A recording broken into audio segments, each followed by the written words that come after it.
Deinstitucionalizācijas projekta Vidzeme iekļauj ietvaros 7 gados paveiktas nozīmīgas pārmaiņas. Un vairāk nekā 1000 vidzemnieku ar īpašām vajadzībām šobrīd daudz pilnvērtīgāk var iekļauties sabiedrības dzīvē. Par visu to, kas paveikts 7 gados, 1. decembrī tika spriests noslēguma konferencē, kurā piedalījās visas iesaistītās puses, gan projekta īstenotāji, gan pašvaldības, gan pakalpojumu sniedzēji. Interesantus stāstus. Un šajā jaukajā brīdī, kad kaut kas labs noslēdzas, tomēr gribās teikt, ka tas nevar būt noslēgums.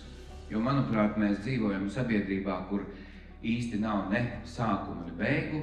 Un, ja kaut kas beidzās, tas, protams, dod startu kaut kam jaunam.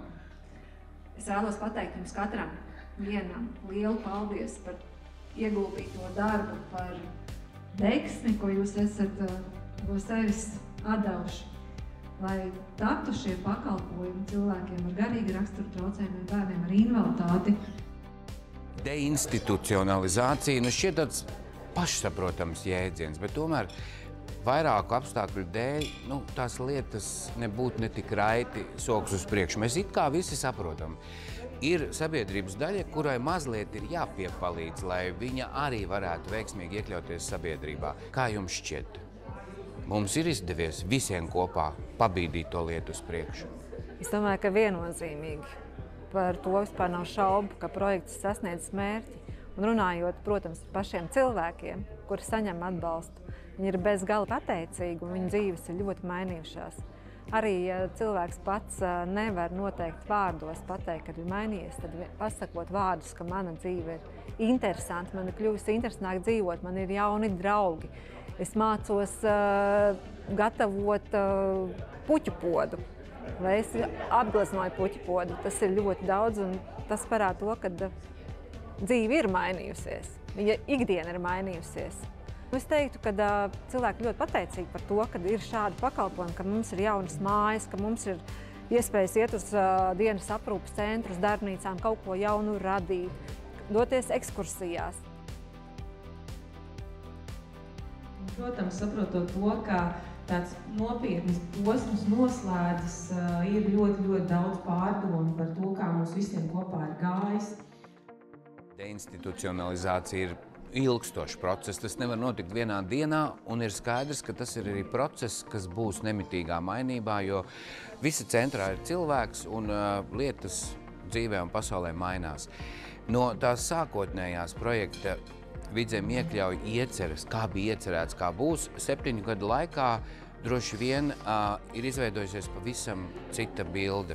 Tā tas ir, vai tomēr tā kā bija, tā arī 7 gadu laikā tas viss ir noticis? Protams, ka tajā laikā, kad mēs tikai sapņojām par to, kā visam ir jānotiek, varbūt, ka mūsu galvās bija kaut kādi tādi, pārāk lieli sapņi, un mēs diezgan maz sapratām to realitāti. Un tad tā galvenā atšķirība no tā, ko tad mēs sapņojām un kas tad ir realitātei, ir tāda, ka šie pakalpojumi ir izveidoti tieši tādi, kas der katrai konkrētajai vietai, kas der konkrētajiem cilvēkiem.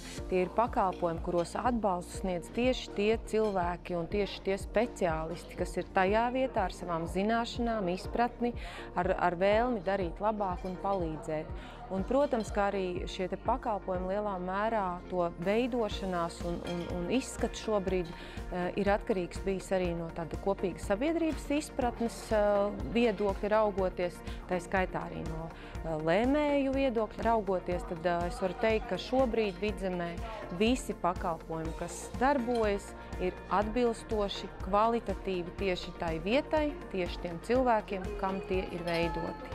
Bet tie visticamāk atšķiras no tiem, kādus mēs bijām izsapņojuši tos daudzos gadus atpakaļ, bet tas nenozīmē, ka viņi ir sliktāki. Šis process, projekts, teiksim tā, ir bijis ilgs 7 gadi, tas ir diezgan daudz. Raugoties no labklājības ministrijas viedokļa, kā jūs vērtējat? Tas projekts Vidzemē kopumā ir pluszīmi, mīnuszīmi, ir paraugs, nav paraugs? Es pilnīgi noteikti teiktu, ka ar plusa zīmi gala beigās, un noteikti ir paraugs. Un es domāju, ka katrā plānošanas reģionā ir lietas, ar ko var lepoties, un jautājumi, kuros viņi var būt paraugs citiem. Un varbūt nav tāds viens vislabākais paraugs, bet jāturpina tas, ka visi viens no otra mācās. Vienā un tajā pašā lietā ir dažādi aspekti. Un es domāju, ka mēs no tiem 7 gadu sākuma perioda, kur bija jautājums, vai to vispār vajag, kāpēc to vispār vajag, esam nonākuši līdz tie jautājumi ir atrisināti. Tur vairs neviens nesaka nē, tur ir skaidrs jā. Un es teiktu, ka jāsāk ir savās mājās un savā ģimenē, savā skolā. Jo tad, kad mūsu bērni aug, neuzskatot funkcionālos traucējumus par kaut ko īpašu, un vēsā mierā iekļauj savus klases biedrus, tad viņi nākotnē kļūst par darba devējiem vai kolēģiem, un viss notiek. Tātad vēl viena mums ir uzbūvēta skaista māja, viss ir labi, un iekšā ir iebūvēts mēbeles un tvaika nosūcējs ar pogu augšpusē. Un jautājums rodas, kā cilvēks ratiņkrēslā var ieslēgt tvaika nosūcēju. Un es nezinu, kāpēc šis man ir kā problēma, jo tehnikas uzstādītāji saka, tam domāts sociālais darbinieks, lai nāk un ieslēdz. Var sakot, ja ar šo sociālais darbinieku galā netiek, mums vēl ir bibliotekā, bravo! To jau